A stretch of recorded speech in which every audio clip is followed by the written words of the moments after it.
Hey cycling community, this is Steve Grusis, and this is episode 3 of the Belgian Loop. We have just taken off from the end of the loop and heading back toward 145.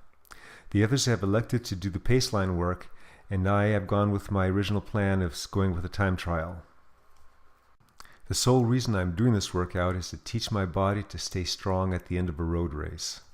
There are various workouts one can use to accomplish this, and this is just one of them. This workout was done on a Friday afternoon, and the Tuesday before is when I did my two 20-minute threshold workouts, where my 20-minute FTP was established at just over 290 watts. This section in the past has taken me between 18 and 19 minutes to traverse. Now, I started off strong enough, but my wattage was not holding. This was a long, hard ride. A great workout, but a long, hard ride. In episode 2, you got to see the first part of our workout, which led to the Belgian Loop. In episode 1, you actually saw the Belgian Loop climbs. Even though we didn't do our paceline work over those Belgian climbs, on the Belgian section rather, we kept a strong pace. What you didn't see was the Sawtooth section, a series of punchy climbs lasting 30 to 90 seconds, often on bad roads. As you can see, the others have caught up to me and are starting to pass me. I was going to use this as impetus for me to get away from them again and try and stay away from them. But as I soon discovered, that was not to be.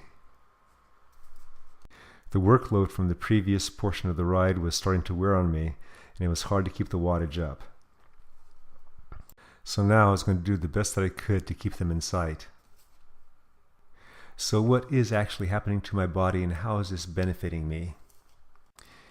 Even though I'm going as hard as I can, in other words, my original intent is to be as close to threshold as possible, the pacing I'm ending up doing, judged by my wattage that I'm outputting, is closer to tempo.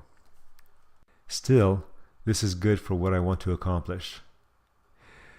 All my muscles in my legs, they're not all firing as I want them to. Fatigue is setting in. Some of the muscles are naturally damaged from the workload, and others are having to take on the extra workload. That in turn is causing them to fatigue, ergo the lower wattage. At the cellular level, my muscle cells are being forced to create more enzymes to break down glucose into ATPs, as well as convert lactic acid into lactose for its energy. The muscle cell is also being forced to be more efficient in getting rid of waste product as well as bringing in needed raw materials. In short, I'm forcing my body to be stronger, longer. A quick check at the blue bar at the bottom of the screen shows that it's been about 2 minutes since the group has passed me. I still have them in sight. My speed's been around the mid-20s, 24 to 26, but the wattage has been relatively low, at least lower than I wanted to see. I'm only in about 3.5 minutes into this effort. Now let's talk about what this workout is going to cost me. This took a lot of energy. This again was on a Friday, and on Saturday had a team ride. And you actually saw the previous video on that where we did race play. I didn't do race play. I organized it, but I got to ride on the back of the Force 5s and women's and record what they were doing. So that was a bit of a somewhat easy day for me. Now, I had a couple nights of less than good quality sleep, so that pretty much set me back for a couple days. On the following Wednesday, I was supposed to do a more threshold work, but my body just wasn't ready for that, so I backed that off. While I could recover from this much better in my younger days, I'm not in my younger days anymore.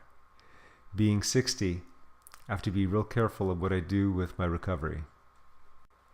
When one is deep in the off-season with endurance-related work, one can push the limits a lot more.